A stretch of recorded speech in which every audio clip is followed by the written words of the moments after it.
everybody. Hope you are doing well. As you can see on the chat line, hit us with your questions. And on the phones, you can call by using the link in this post right here that I will put up. And there it is. All right. Get in Give us a call. here. Brian, how are you, partner? I'm doing all right. How about yourself, Napes? You know, I'm doing good. Team USA has already shown in the first two games that the overwhelming favorite to win the gold is with the Stars and Stripes, because if they have a game where their starters, for whatever reason, aren't clicking, they can go to the bench. The bench today destroyed South Sudan, destroyed them. Destroyed. Not even close. Yes, absolutely. It was a landslide off the bench. And Joel Embiid didn't even play. A rest day for Joel Embiid, which is not a big deal. Anybody that watched the game saw South Sudan, small, quick, not the matchup for Embiid. But Graham's been the guy that I feel like has kind of pulled things together for this team and really a crutch for Steve Kerr to rely on. Derek White. I know a lot of people wanted Jaylen Brown, but Derek White has played some big minutes thus far in the Olympics, and he's one of those guys that makes a team great. That's a fabulous point. He really has shown himself in the first couple of games. He's shown himself last year in this past season in the playoffs. How about Bam Adebayo coming off the bench? Great game. 18 points, quicker big man. Did it all for Steve Kerr today. And it's credit to South Sudan and what they are trying to build there with their country, their Olympic program. Luol Deng, heavily involved, contributing a lot of funds, Grant, for this team to be in the Olympics. That's why I said, was it 2 weeks ago when they played South Sudan in an exhibition, and they almost lost. I said, no one's going to be talking about that game when the Olympics start. Those games don't mean a damn thing. They're irrelevant. They mean nothing. And people get so bent out of shape about those games. Games mean nothing. They don't count. Games that count mean something. Just the way the Miracle on Ice in 1980, when they got destroyed by the Russians in all the games leading up to the Olympics, destroyed. I think the last game they played at Madison Square Garden, I think they lost 8 or 9-1. But in the 60 minutes that they played in the Olympics, they were the better team. That's the only thing that mattered. And credit to the Americans, NBA professional players. They've been on bigger stages than a lot of these guys. And to your point, they know how to show up in big moments. They do not shake them. Yep, they sure do. So, you know, the Olympics aren't over. It's only 2 games, but I don't see any. I think France has been the most disappointing team that I've seen. They don't look that good at all. To me, they should have lost to Japan. If Hachimura had not gotten ejected, they would have lost. They also were the benefit of a horrible call on a 3-point play, which turned into a 4-point play. Now, even if they had lost to Japan, that wouldn't have knocked them out. But they don't look that good to me. Yeah, I'm with you, but I'm not going to count them out for this reason. Size, number one, and number two, they got the home crowd behind them, and it's worth something. That crowd has been pretty damn rowdy at those basketball games in a good way, supporting the players, having fun as it should be. All right, Cody says tomorrow's the Hall of Fame game, Texans-Bears. Didn't Joshua Dobbs play in the game for the Browns last season? I think he did, but I wouldn't swear to it. I'm glad you brought that up, Cody, because I am very much looking forward to the kickoff. I want to see what that looks like. I really do. I want to see like the nuances of this as it relates to the entertainment aspect of the game. Sure. I'm completely with you. Certainly it's to promote safety for these guys, but it's a change. Grant, that used to be the most impactful, most violent play in all of football at times, the kickoff. Yes, and I understand the modifications to it leading up to this year. I can't say I'm not crazy about the new kickoff rule because I haven't seen it yet. I don't want to really be too critical of it until I get a chance to see it, right? Let me see it live. Let me see what it's going to look like, and then let's go from there. The thing that's going to change drastically is the onside kicks. That's what's going to change drastically. You have to notify I think the official you're doing an onside kick. Yeah. Everyone has to be aware of it.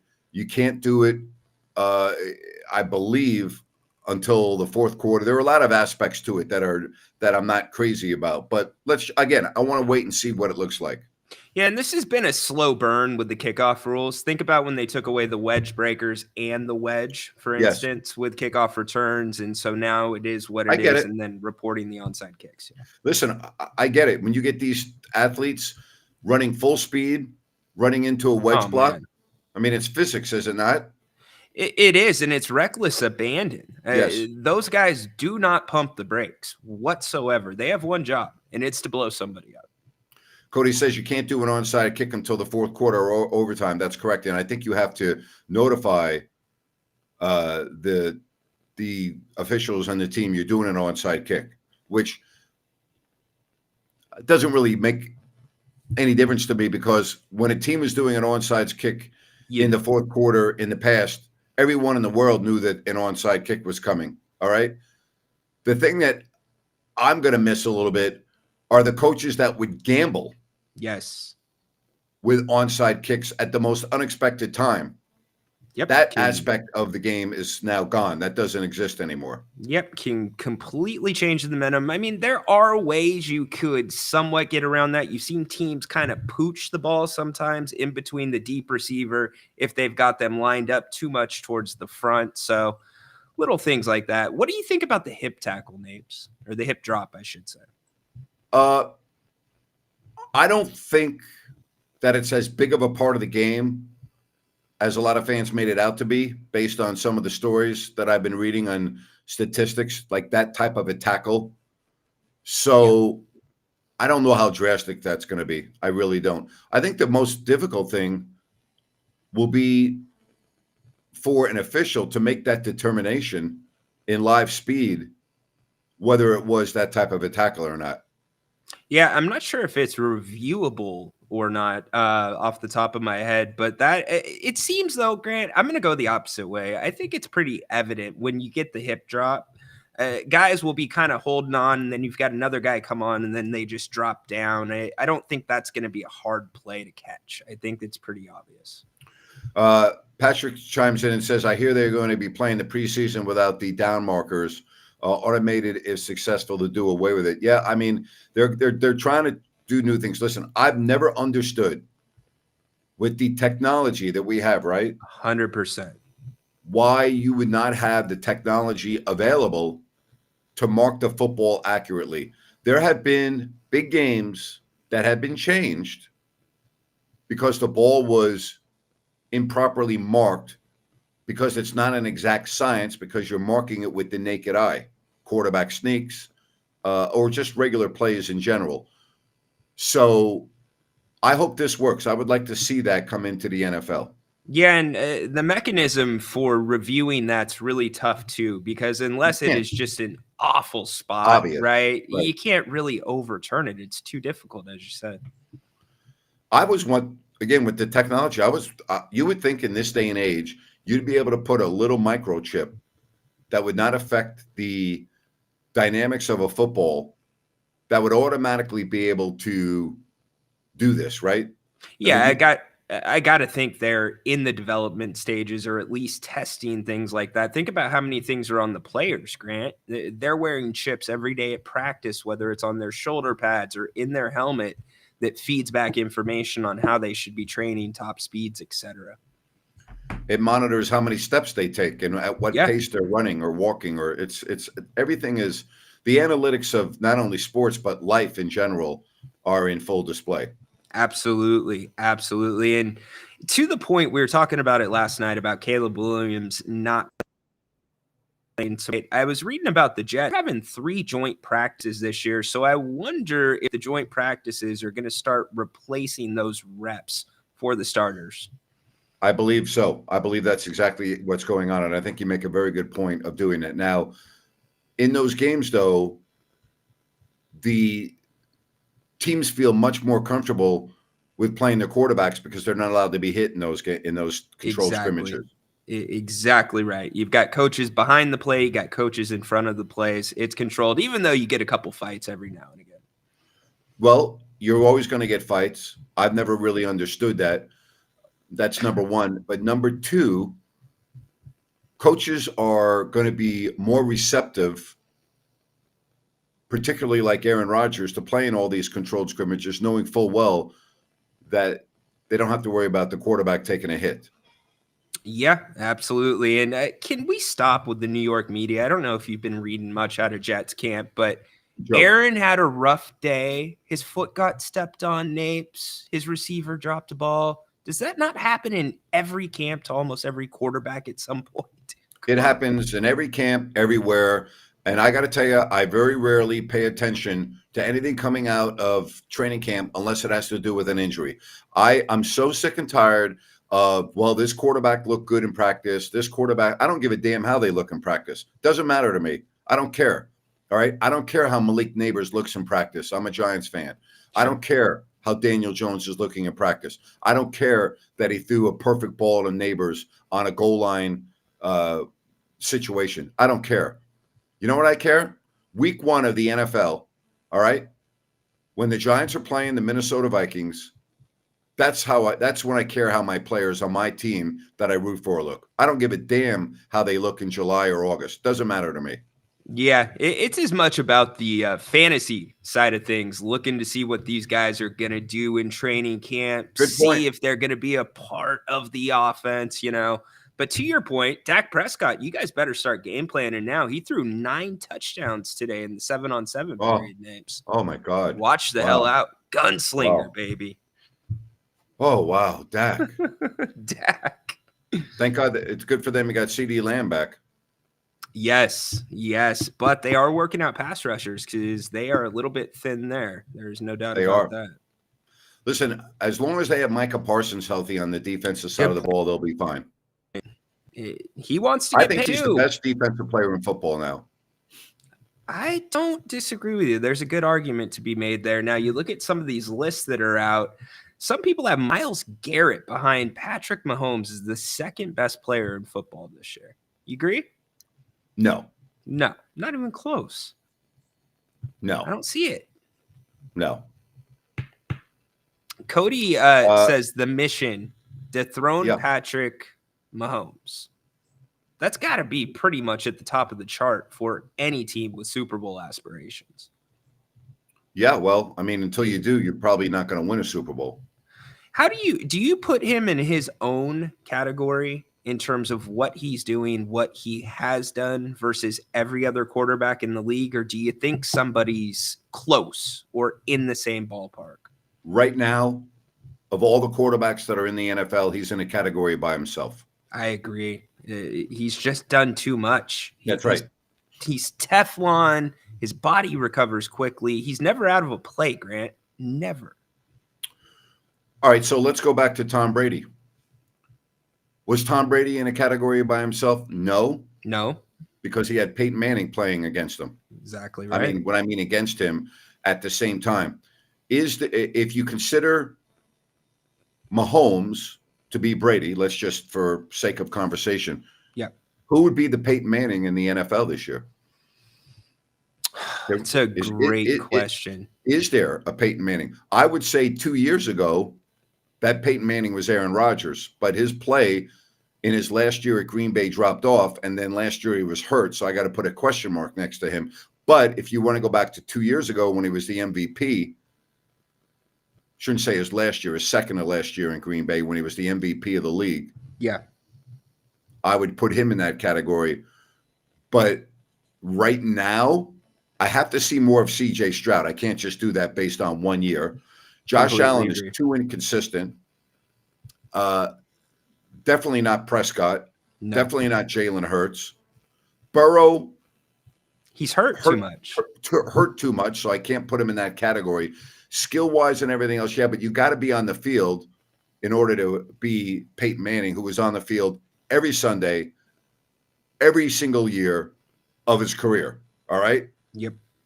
So I would say no, there is not a Peyton Manning in the NFL right now.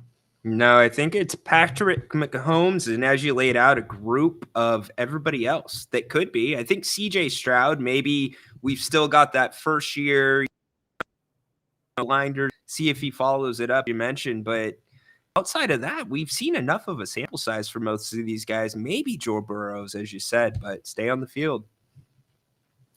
Grant and Ryno, who would win Team USA versus the 92 Dream Team and why? 92 would win 92. because they had the greatest players to ever play the game. That's why. Yeah, 92. Totally. Any team with Magic Johnson, Michael Jordan, and Larry Bird on it, and I'll just stop right there. All right? I'll just stop right there. I can add the rest, but I'll just stop right there. They're going to win.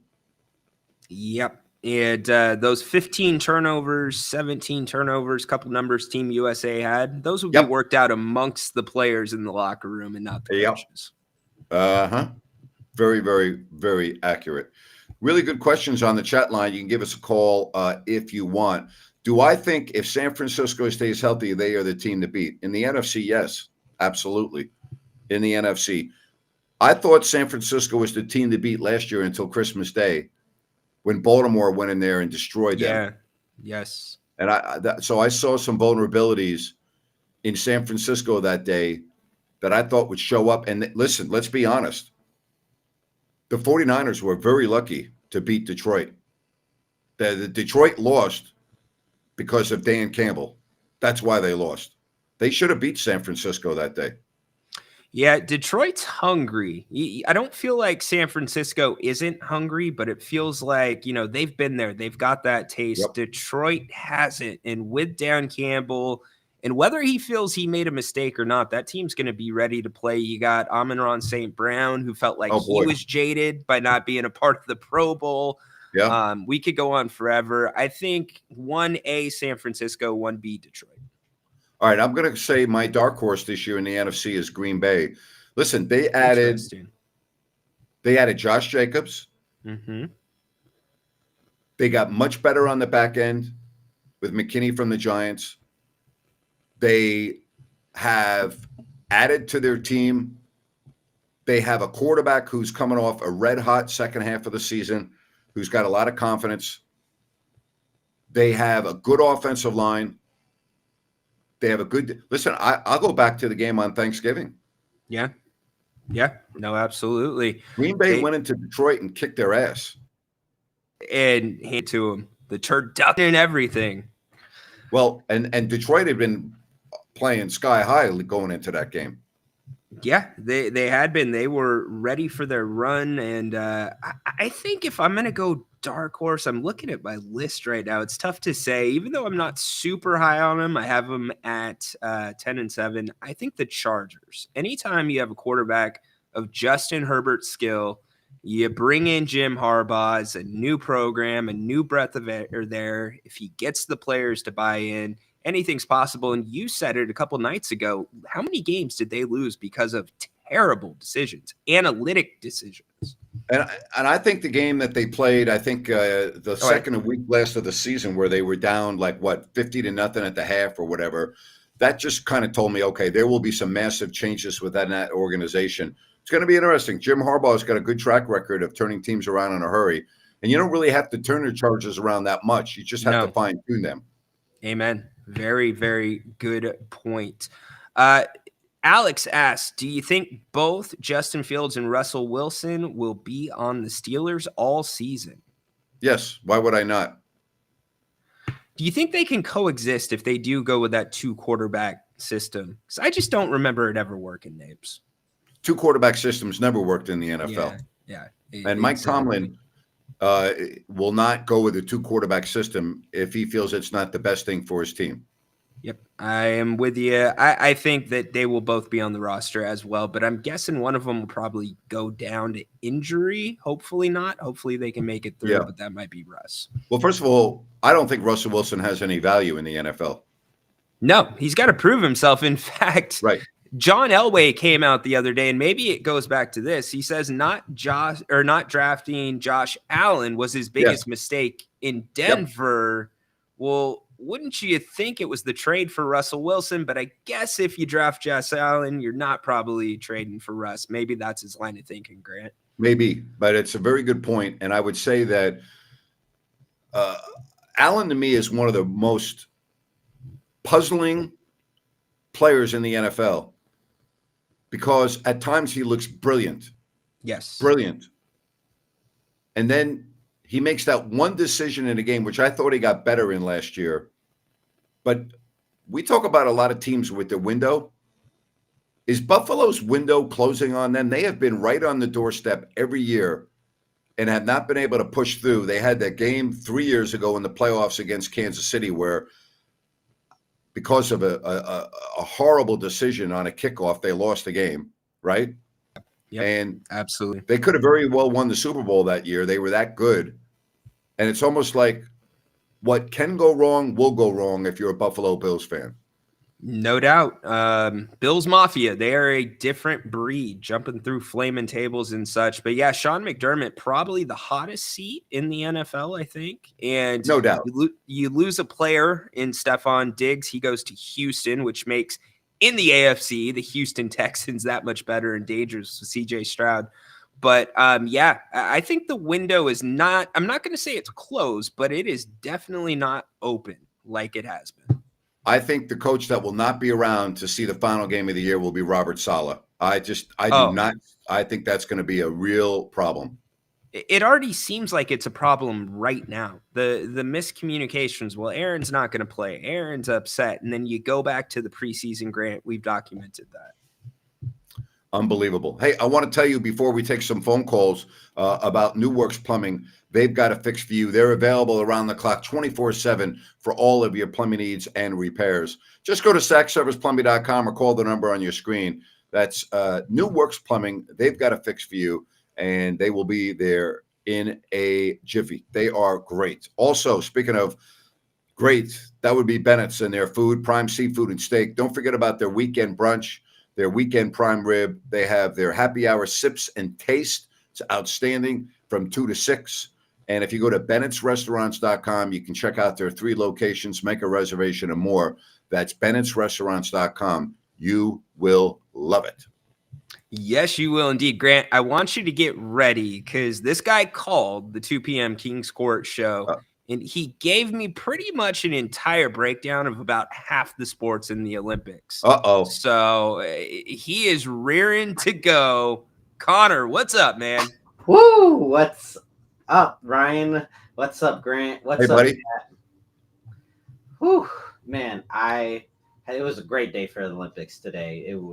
The women's quad sculls was a photo finish early in the morning. You know, it was. I saw right there. 4 a.m. the last race. It came down to the wire. Netherlands had it by about a little bit of under a boat length, and then Great Britain just caught them up at that final sprint, and like at the very, very end, you just hear it out, "Oh, Britain did it!" And then they're like, "Wait, who even got third?" They were so shocked that Britain actually came back, like just flabbergasted.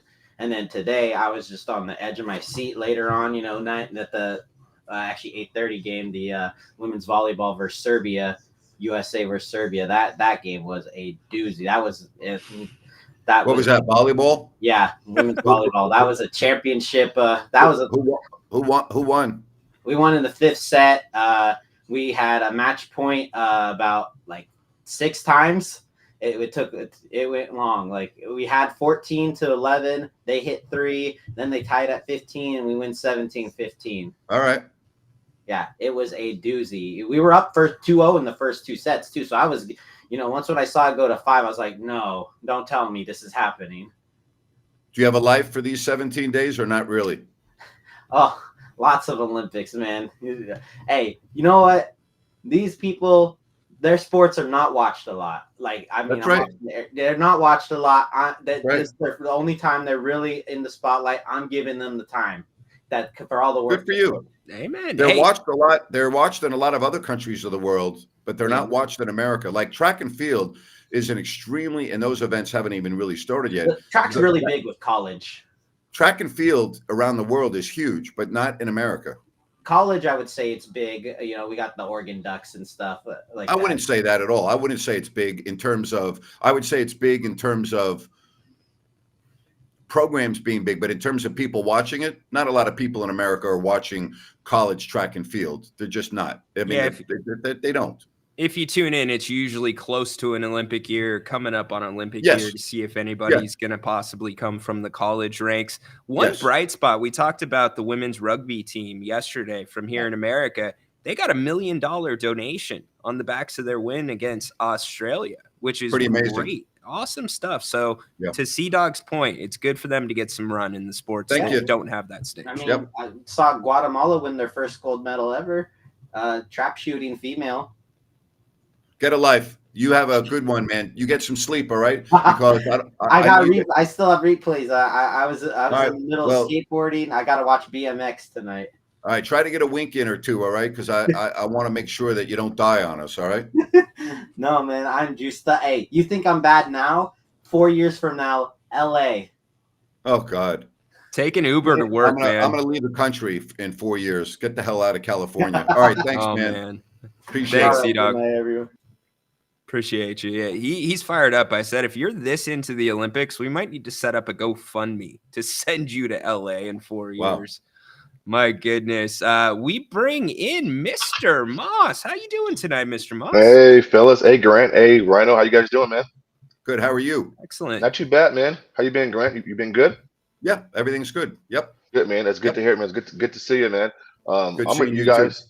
Thank you, buddy. Like always. I'm not that into the Olympics. I mean, I'm not gonna lie. It's on in the background at the house, right? We're cooking. Things are going on. It's there. I mean, I did enjoy the table games, right? The little Batman and stuff like that, but I'm not rushing home to watch it. That's just me. But my question for you guys tonight is this, man. NFL, it's approaching. It's coming soon. I'm excited. I'm sure you guys are too. I'm a Cowboys fan, so I can't get too excited, but I'm a realistic fan, Grant and Ryno. What the Chiefs have done in the offseason, Grant, the moves they've made, keeping that, you make sure you keep Chris Jones, right? Your defense is still good enough, right? You got some speed on the outside, right? Pachenko's coming back. We know what Mahomes is. Great offensive line, right? I mean, in that division, I don't know what San Diego's doing, to be honest with you. I don't like Denver. Oakland, I don't know, 7-8 wins maybe on a good year. I don't know. But, Buffalo, Cincinnati, Baltimore, I think those are the three teams that can compete. But, I mean, for crying out loud, who can beat this team? I mean, who can do it? Who can pull it off? Well, that's why we're going to watch the games. I mean, they're the favorite in the AFC before it starts. There's always one team that we don't talk about that always seems to jump up. Could that team beat Miami this year? Could it beat Miami? Is Miami ready to take that next step? I don't think so, personally.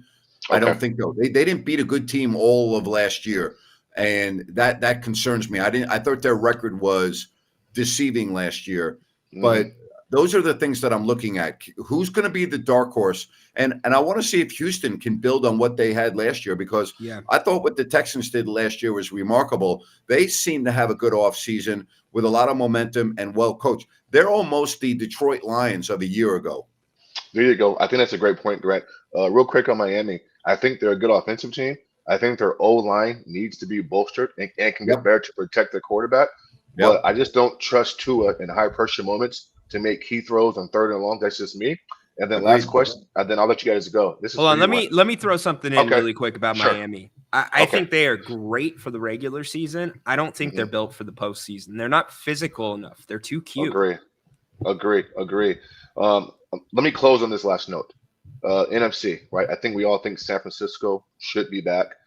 I like Green Bay a lot, right? I like Detroit a lot, right? Those are two teams that can run it down your throat. Obviously, I mean, I think Detroit's quarterback to me is better than Love in Green Bay. I thought Green Bay and Detroit had chances last year to beat San Francisco, but some bonehead plays in winning time.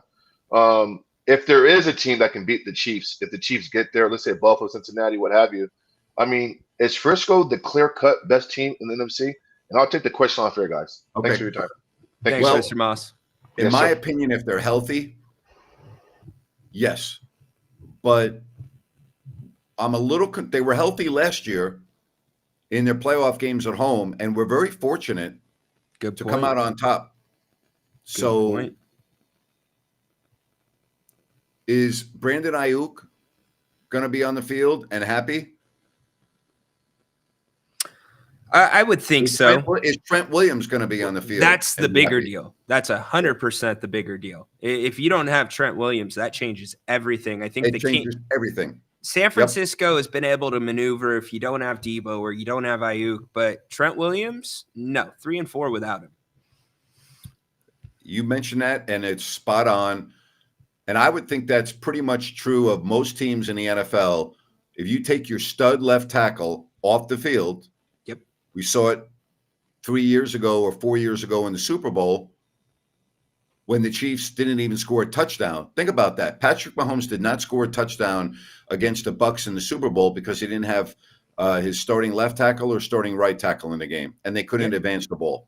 And conversely, what did we see in opening night last year? Chris Jones not playing for Kansas City. What happens? Detroit goes in and beats them, and the defense had a really tough night that night. So we're seeing teams. We talk about the quarterbacks, Grant. Talk about the money that these QBs are making. But these teams are being built. The teams that last are being built from the interior out. Cody makes a great point, and I think the one team in the NFC that has the most questions to answer are the Philadelphia Eagles. They absolutely destructed in the second half of last season. They went from being a Super Bowl contender to a bad football team almost overnight.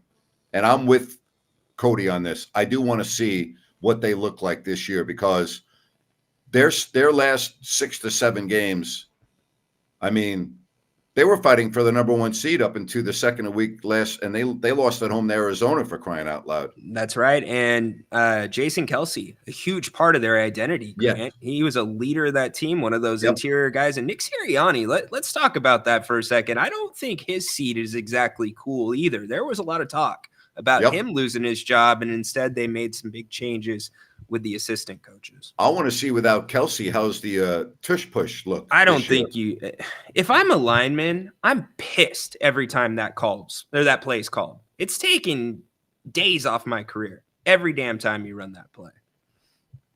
I don't like it. Yeah.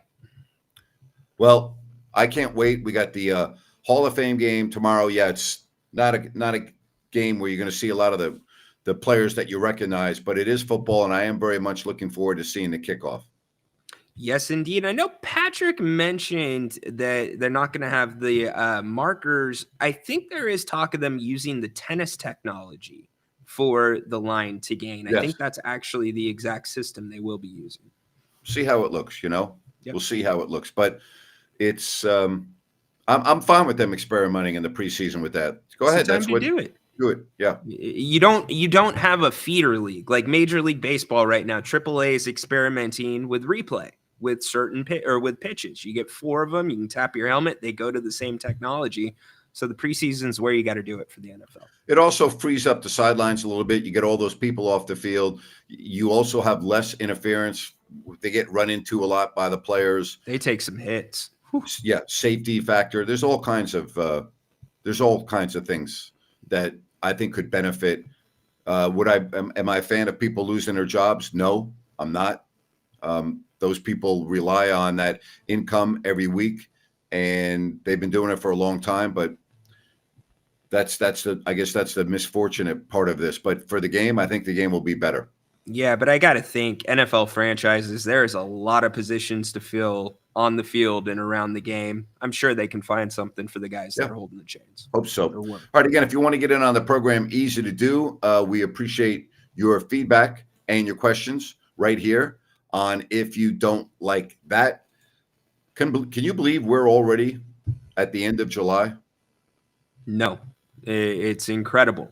Summer flies by, which is not a problem for me. I do not like the heat, Napes. And before we know it, I don't like the heat.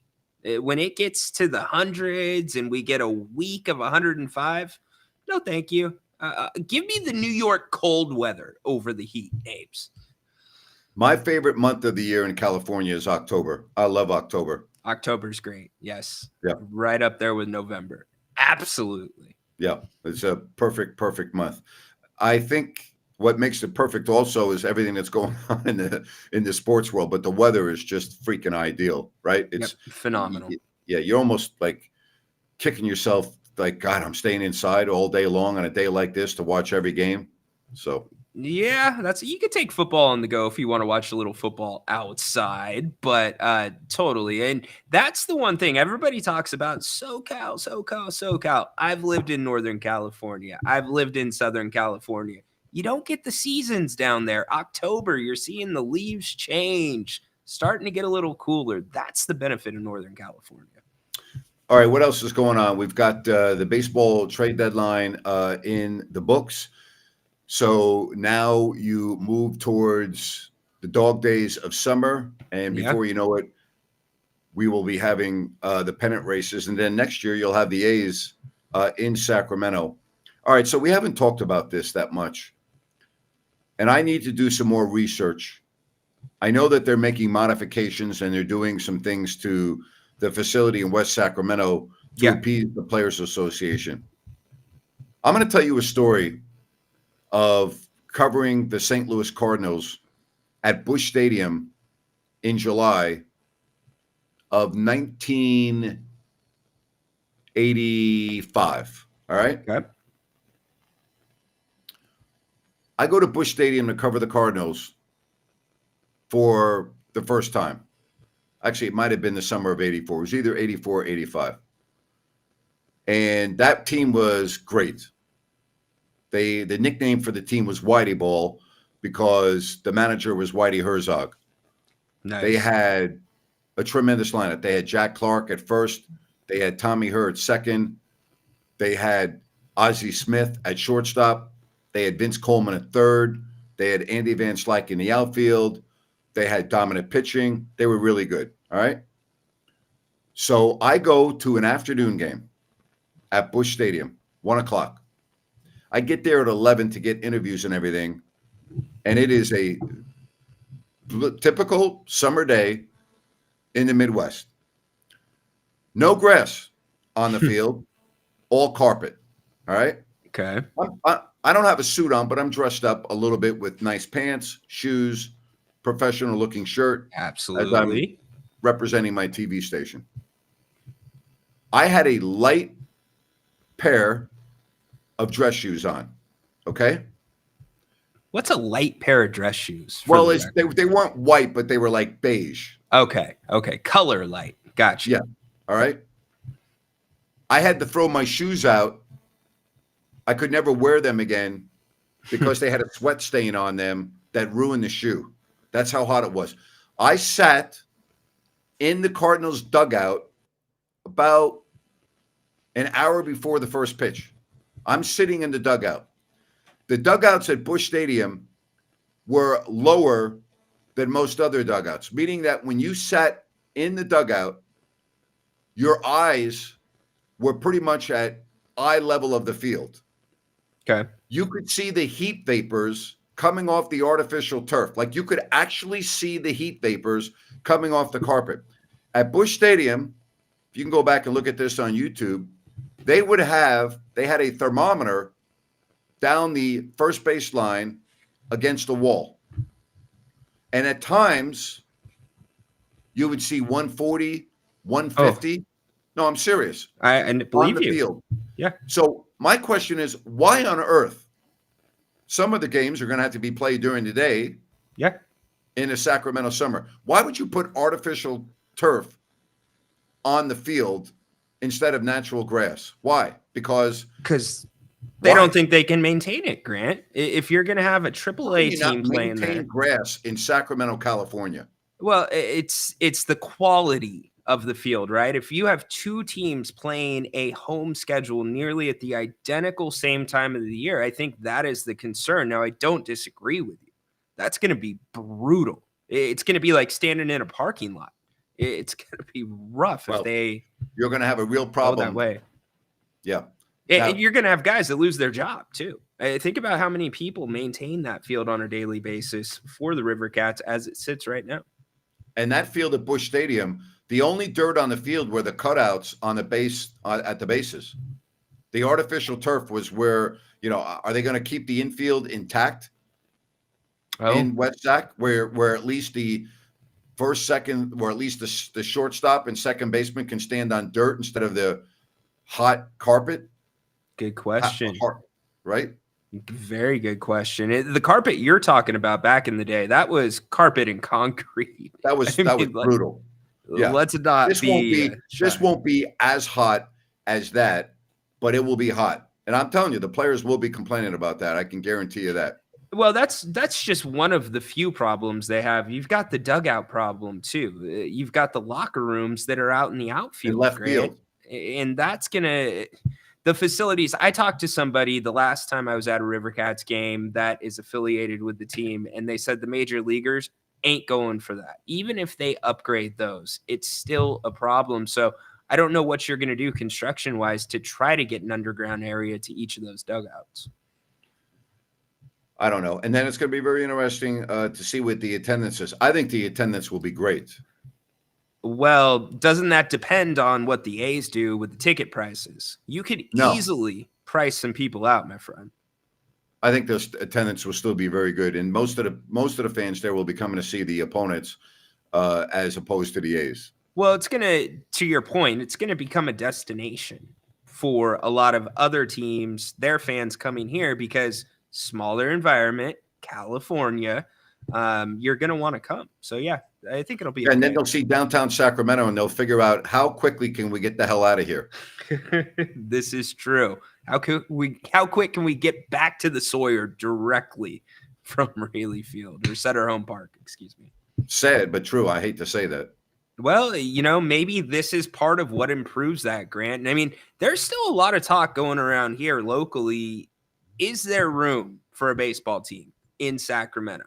Could Sacramento support a baseball team? There's not enough money to make it work. If for the people that think that Major League Baseball and the A's are going to stay in Sacramento, the amount of revenue that would be coming in would be in the same neighborhood as what they have in Oakland, because your radio and TV deals would be minuscule compared to the rest of Major League Baseball. There's not enough corporate sponsorship. There's just not enough money. So the answer to your question is no, it cannot work. Interesting. And by the way, who's going to build the stadium?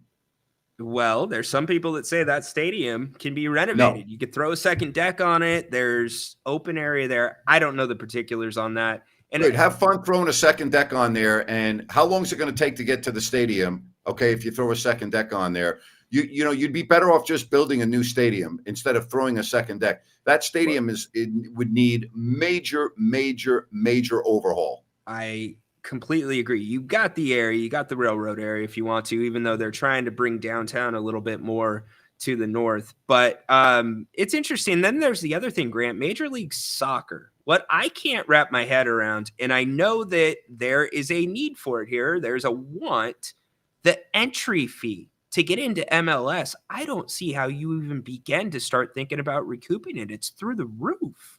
You can't. And it needed to be done years ago, but Ron Burkle left the city of Sacramento standing at the altar, or else you would have had MLS at a much cheaper price and it would have been profitable. Listen, Kevin Nagel did everything to get MLS to come to Sacramento. He had a deal. He had it at 4th and 1 or 1st and goal at the half-yard line, and Ron Burkle screwed everyone over. And now I'm with you. I think it's too expensive now. I don't think you can make money. Yeah, I don't see it. I don't. She'd have to build another stadium there as well. Let's bring our man Jay in to the conversation. Good evening, Jay. How are you guys doing? What's up, Jay? Did you do your homework? I did. I didn't realize how beautiful the water would look there. I wasn't spectacular. Yeah, it looked great. Fifi or PP Island. Yeah. It's spectacular. Grant, Ryno, I think from the vibe that I'm getting, Ryno's more optimistic about Sacramento and the Oakland A's potentially coming to fruition and potentially staying here and being a part of the Sacramento community. It's not happening. Grant, I'm getting more. Yeah, there you go. Not happening. First of all, the Players Association will be completely against it until they have a modern facility, not where they're playing now, not a renovation. Not going to happen. I'm just telling you, it's not going to happen. Well, a couple of things really quick. I'm not optimistic about it. It's just a conversation because let's say they were to stay, I think that would involve, let's say the Vegas deal falls through, Fisher selling the team. And Vivek, whether you want to admit it or not, is in decent graces with MLB now because basically the A's are coming there rent free. They're solving the A's problem for John Fisher. So I think you'd have to have a new owner, new franchise, etc. Okay. What you don't understand, Jay, is that what makes franchises go is money. Okay, not the money of the owner, not that money. Revenue, radio. Yeah. You're talking to the right guy, though, Grant. Remember, I always try to dive deeper when we talk about franchises. I always like to look at that. Radio, TV. How are you going to pay your players? Why are the A's in the position that they're in? Because they don't have any money to keep their players. Why would you think that Sacramento would be able to keep the up-and-coming players with a lack of revenue? They can't. Well, and that's the other thing. The regional sports networks, you're seeing some of them go default in Major League Baseball. So that's another hurdle. Well, when I finish my degree, I plan to save up and I want to move to Las Vegas because, it's closer to the West Coast. It's one of those tax-free states from a state level. But that's long story short, I want to move there. And so obviously I'm looking at, okay, they're talking about the NBA moving there. They're talking about the A's moving there. They have, the blueprint to build the A's. But, I have a special place in my heart for Sacramento. I'm a Sacramento Kings fan. And so when I look at it from what I've heard from the people in Las Vegas is that they don't want the A's down there, really. No. They want their own franchise. They want an expansion team. They don't want that tainted team, I guess you can call it, down there. And if I think the fans in Sacramento, like you said, Grant, would maybe not come to see the A's. But if there are still A's fans, we're not very far from Oakland. And we'd be essentially, I think we can easily charge just, ticket prices a lot cheaper than going to a Giants game, for some of the locals. And they may come and like you said. Ticket prices is not what they need. They need corporate sponsorships. Okay. That's where the big money is. They need corporate suite. They need corporate money. They need massive naming rights. They need a TV and radio deal that is lucrative. None of that is possible in Sacramento as we look at the landscape of Major League Baseball. You would not be able to compete with the Joneses. It would be the same way it is now where the A's can't compete. Then what happens? Let's just now say I'm wrong, and let's say the A's move to Sacramento, and you're right and I'm wrong. In 3 or 4 years, everybody's gung-ho, and everybody's all happy, and then we run into the same problem where your all-star second baseman now goes and plays for the Yankees next year or the Dodgers, and then we have that cycle. And then the team, instead of being exciting, ends up winning 70 games. Okay. Right. And fans stop going to the games. By the way, the River Cats were setting records every single year in attendance. Then the interest dwindled and it dwindled and it dwindled. Now look at it. Yeah, that's another problem. So then what happens? Then you have a team that's like, we got to get out of Sacramento. And Jay, really quick to your point, being a Kings fan, you're talking about A's fans possibly coming to Sacramento. If the Kings move to Oakland, would you want to go see the Kings play there? Would you support them? I think I would still be a fan of the team for sure. I think we're invested. If you're a Kings fan, you've been invested. You have a special place in your heart for the team. You're not like, I don't think that's a problem at all because a lot of the A's fans are not from Oakland. A lot of the A's fans are from the Valley. That's number one. And number two, Sacramento is a great, not a good. Sacramento is a great baseball town with a great baseball history. A lot of baseball greats have come through Sacramento. So baseball is very popular in Sacramento. Right. Like I don't think that's going to be an issue. I really don't. But the biggest issue is money, not the fans. The fans are the least of the problem. I wasn't looking at it from that lens. I was looking at it more. I'm a little bit selfish and greedy. So my mom owns her house in Sacramento, and we, like I said, in close to Midtown, North Oak Park. Yep. It's very up and coming. You throw something right next to the Golden One Center, we're still like 2 miles away from it. Property values are going to continue to increase. I'm looking at it for what it can do financially to the city. Well, good luck with the property values increasing in downtown Sacramento, because I don't know who in their right mind would want to live in downtown Sacramento. You'd be surprised. You'd be surprised. I wouldn't want to live there either, but it's crazy. There's a lot of. I was just there recently, and I was just appalled again at what has happened to downtown Sacramento. I'm like, what on earth? I mean, every really? downtown in California looks like that. Look at Yeah. Oakland, look at San Francisco, Yeah. look at LA. So Look does at that mean that's okay? no, it doesn't. No. It doesn't. No, doesn't. I mean, it's should we not. just accept that okay, every town in California looks like that? Or I mean, so because of that, we just say it's okay. What's going to happen when the Super Bowl comes to Northern California in 2 years in San Francisco? Is it supposed to? Albeit that they play in Santa Clara, but everyone stays in downtown San Francisco. Who in their right mind right now would want to go to downtown San Francisco? Yeah, Is it that's going to supposed be to a be there problem. in 2 years? Yes. Yes. Wow, I didn't know that. Yep. Hey, That might be on my bucket list with the LA Olympics.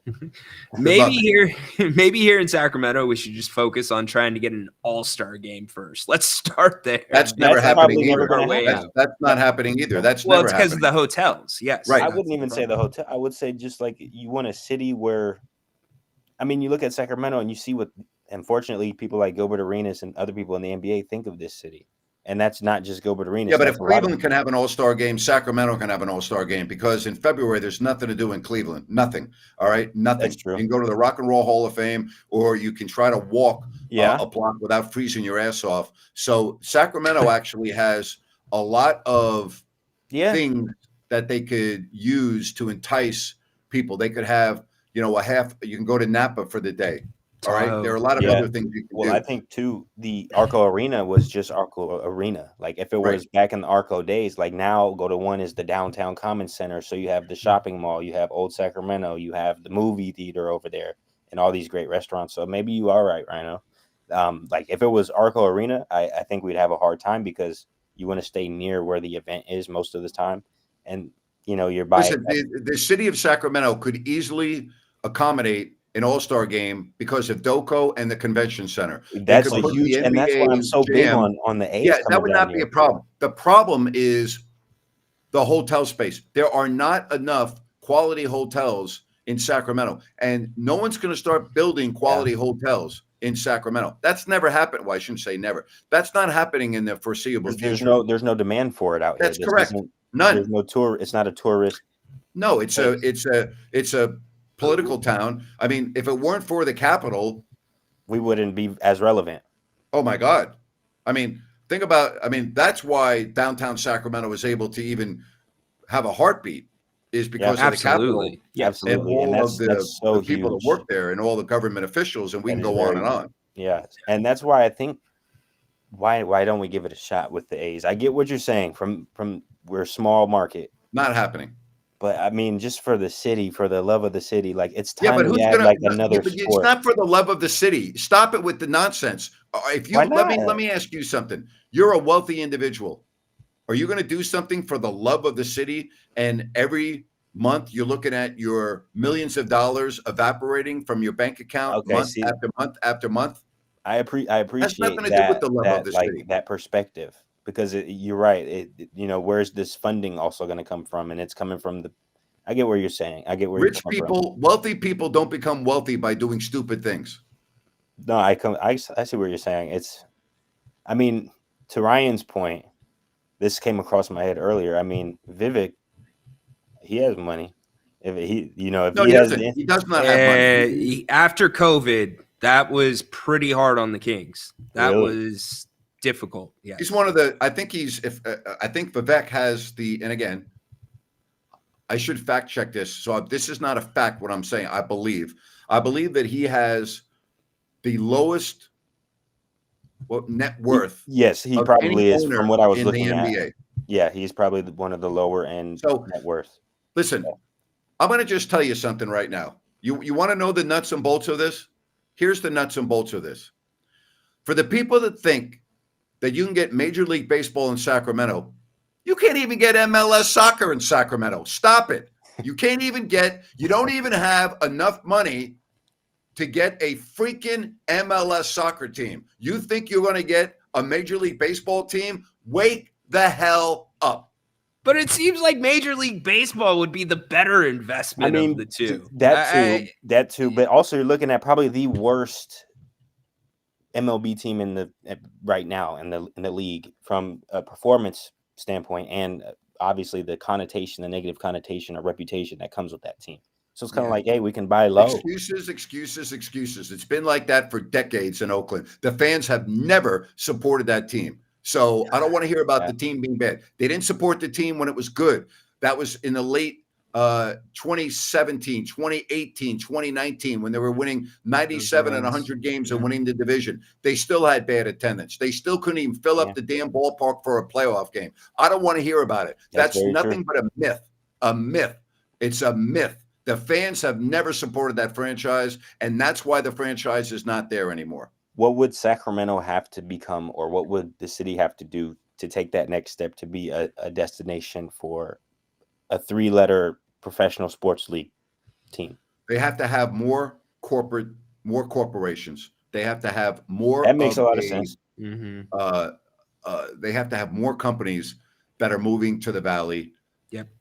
I think that's going to happen inevitably. I mean, you see a lot of people working in. I don't see companies moving to California. I see companies moving out of California. I don't see anybody moving to California. Yeah, there's that. But from my perspective, I'm in computer science major. There's a lot of people that work in Sacramento and commute to the Bay Area because it's the tech capital of America, pretty much. Them in Seattle. So I mean, if a huge tech company decides that they have a lot of employees in the Valley and in the wealthier Sacramento areas like Roseville and Folsom, they may move an office. Or again, I don't see any major companies saying, "Oh, you know what? I think it's going to be a good idea. Let's go to California." No, let's go do it for Sacramento. Grant, you're making this sound bad over here, Grant. Jay, correct me if I'm wrong. Name me a company that has decided to pick up in another part of the country and say, "You know what?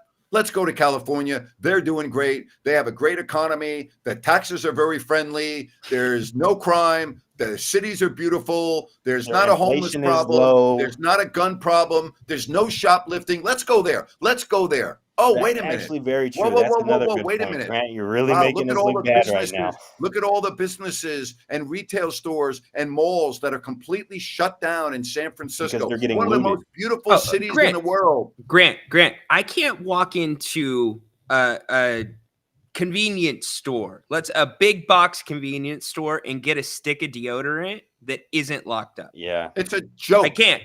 No one is coming. Nobody is taking their company to California right now. To be fair, I said commuting to their company in the Bay Area.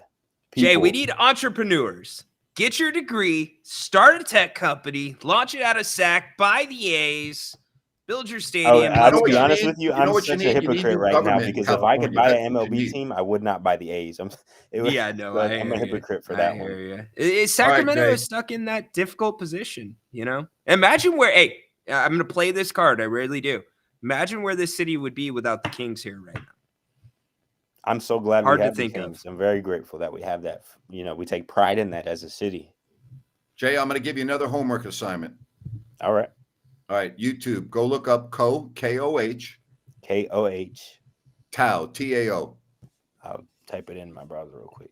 K-O-H space capital T-A-O. Go look at the videos of that. Oh, wow. Okay, I see. It looks gorgeous already. Yeah. All right. Jay? All right. You are awesome. We love when you come on the program. You have a good night, okay, buddy? Definitely. All right, you too. You guys have a great night. Appreciate it, Jay. Thank you. All right. I want to tell you about Sunrise Landing. This is Calusa's newest residential community, and it is in a fabulous location. It is adjacent to the Calusa Golf and Country Club.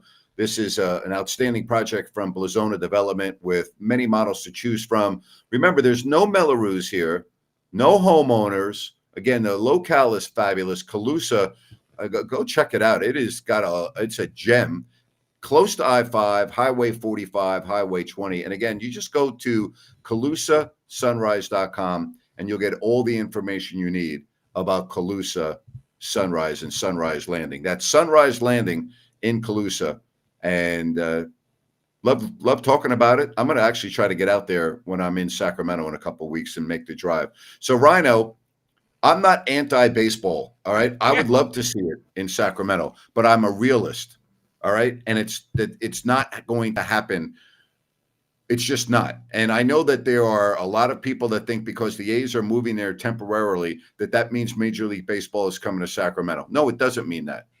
No, it's a conversation to have, but the corporate, as you lay out, that's a big problem. Absolutely. Do the Kings stay in Sacramento for the foreseeable future? Yes, because they have a long-term lease that's not breakable.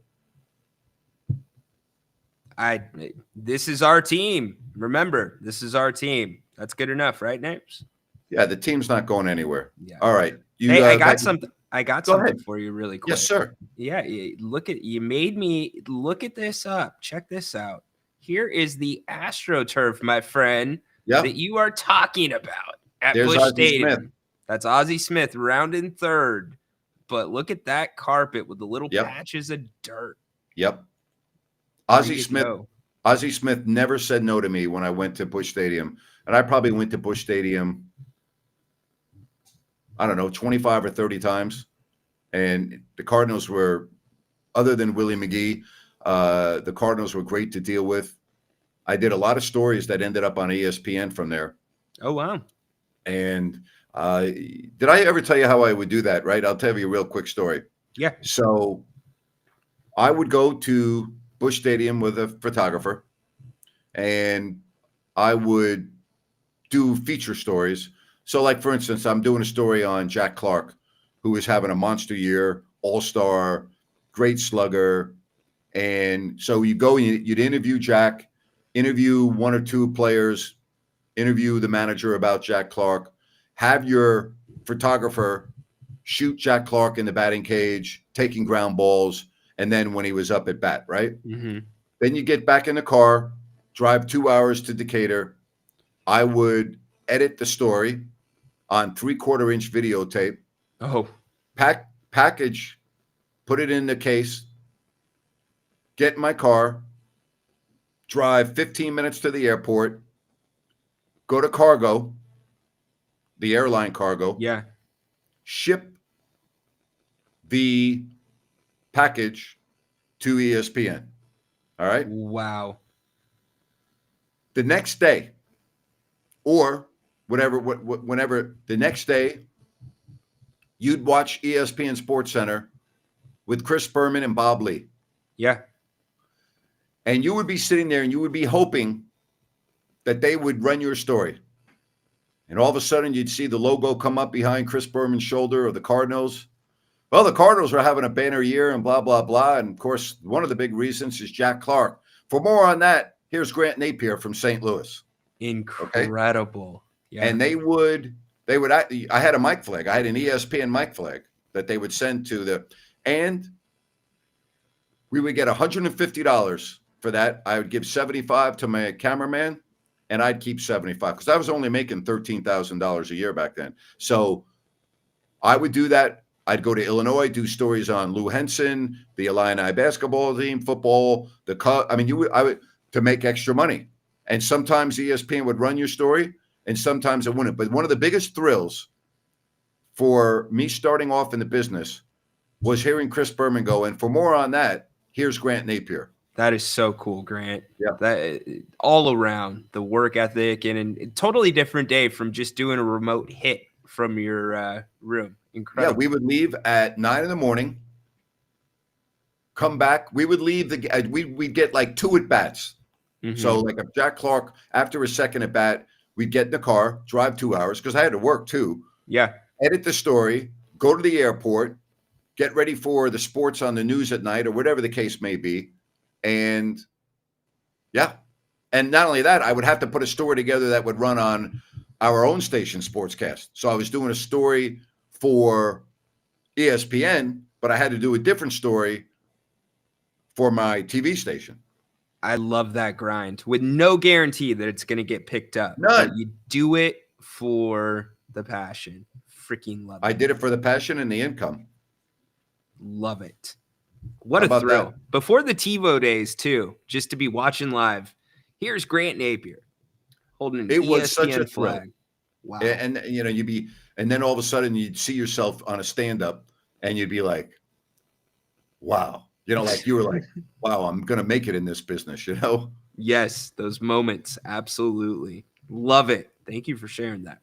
Yep, no problem. Good stuff. The grind is fun. The grind is fun. I love it. Love hearing from guys like Jay. Love hearing those stories, Grant. People in the chat really enjoy them. You 2:00 tomorrow? 2:00, as always. And I'm Thursday good to do show. I'm good to do a doubleheader tomorrow if you're free. I am free. Let's do it again. Sounds great. Really appreciate each and every one. Ryan, thank you, buddy. My pleasure. Thank you, partner. Look forward to the King's Court tomorrow at 2:00, everybody. And then back here at 8. So long now. Bye-bye.